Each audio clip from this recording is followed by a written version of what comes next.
Okay, my picks for UFC 318. My picks for the last pay-per-view were really bad. I got one right, and it was RoboCop. So hopefully this goes a lot better this time. First off, we have Michael Johnson versus Daniel Zellhuber. I'm going to go with Zellhuber because he's really big for the weight class. He's a striker. He doesn't like to grapple.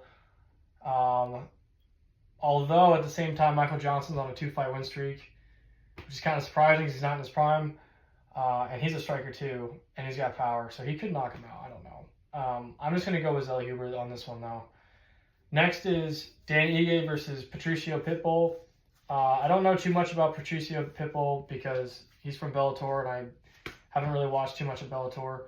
I'm going to go with Dan Ige on this one. I mean, if you've watched it for a while, you've seen him. He's really good. And Pitbull lost his last one.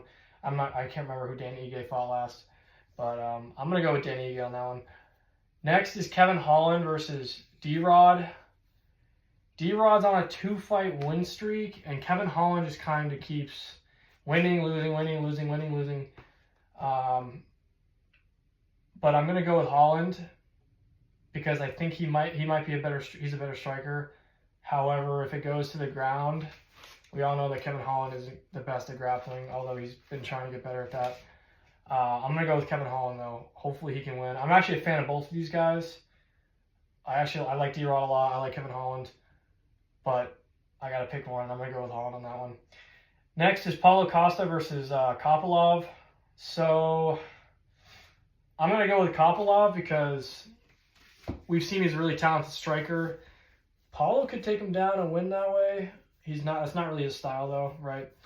But Paulo's on a 2-fight losing streak, and he hasn't fought since like last June. I mean, it's been a minute since he's fought. So I'm gonna go with Kopylov. I don't. It sucks because I'm actually a big fan of Paulo Costa, but I'm gonna go with Kopylov.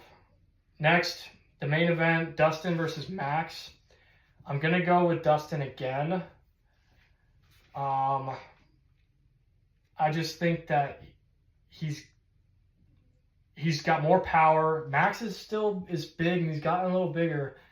And if he closes the size or the power difference, that could change things up a little bit. But I'm going to go with Dustin. I think he's just a better boxer, believe it or not. Some people think Max is the best boxer. If you do, that's cool. But I just think Dustin's a better striker. Hopefully he stays on the feet, unlike the second fight. Sometimes I went to the ground. But those are my picks.